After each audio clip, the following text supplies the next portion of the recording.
the sign of the seal, was that about Ethiopia and the Ark of the Covenant? Yeah. What's your take on all that?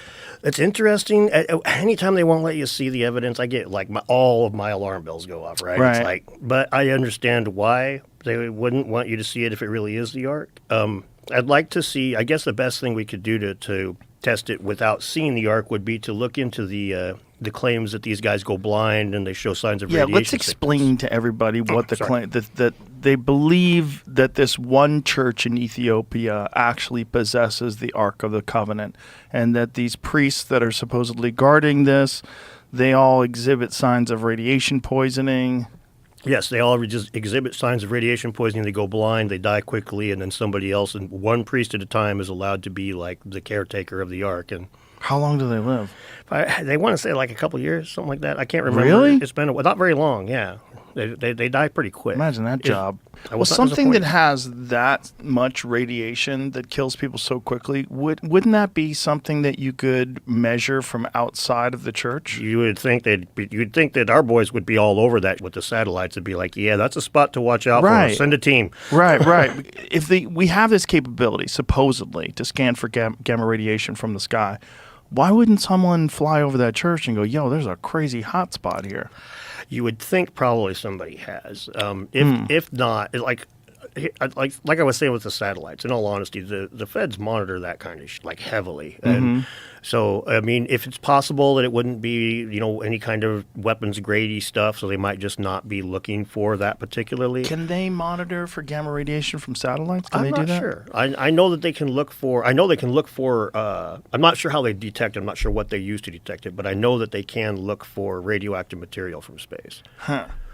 So the thought is that if this Ark of the Covenant is there, and whatever it is somehow radioactive, is there any sort of theory as to how they develop some sort of radioactive thing?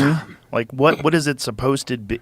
I mean, it's not a reactor. It's in a box, right? Like what is it? Well, the theory that a lot of people have is that it's a weapon.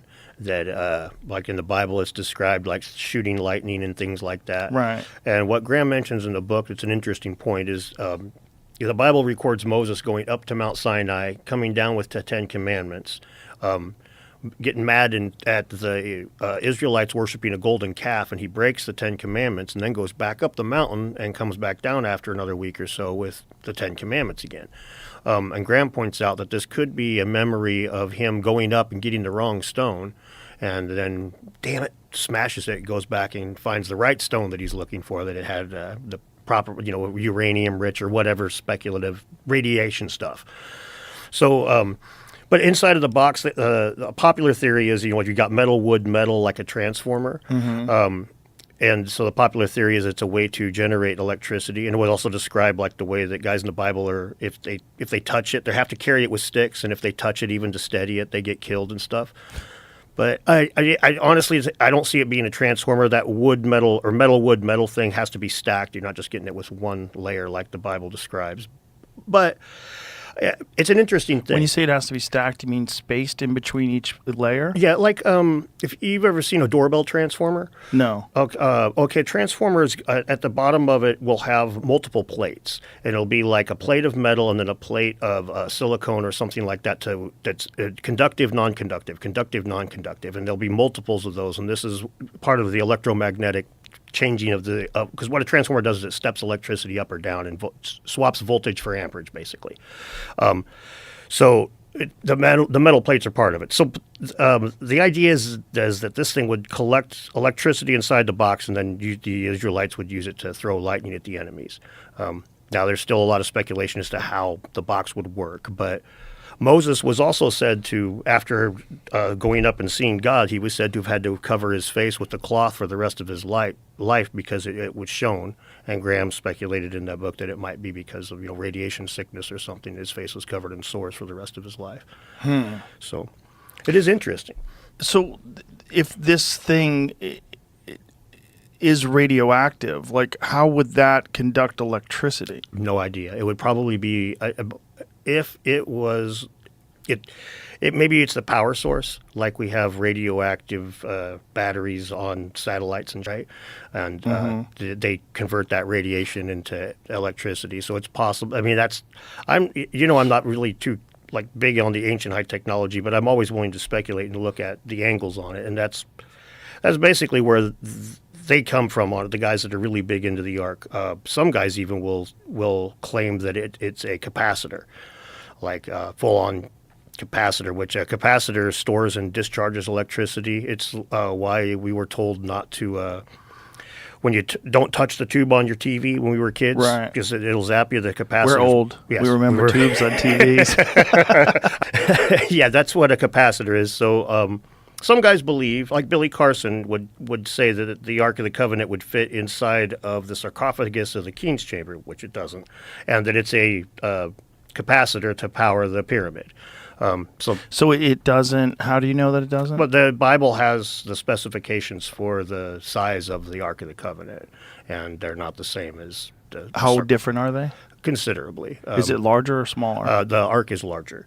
Oh, it's larger Quite a bit than. larger. Oh, really? Well, than the inside of the sarcophagus. Have you ever seen the one that Donald Trump has at Mar-a-Lago? No. He has a recreation of the Ark of the Covenant at Mar-a-Lago. No. Yeah. It doesn't look bigger than the. Really? The reason why I said it is it doesn't look bigger than the sarcophagus. Maybe I need to look at it again. There's a possibility that I'm wrong there, but I know that the measurements are off by enough that it was like, this isn't just a little mix and match. It's way off. I feel like we should have a recreation of the Ark of the Covenant here. But if that's real, and these guys are just guarding it and dying of radiation poison, like, hey, get some better leadership and let the world know. I mean, if you really want people to believe in God and the Bible, what better way than to say, not only is the Ark of the Covenant real, but we have it here at this church in Ethiopia, and we've been suffering for the past X hundred years. I mean, how many priests have died? I don't know. I have no idea. It would be a lot. That'd be a good thing to know. Well, this would be. I mean, the Ark was supposed to have been brought there by Sheba, the Queen of Sheba's son, Menelik. So you're talking thousands of years, right? I mean, I feel like we should send the Green Berets into that church. Like, come on, yeah, come on, guys. Tell us what you got. Go get some. Enough of this. Enough hiding. This is like, if you have that's something for the whole human race to know. That's not something for you to hide.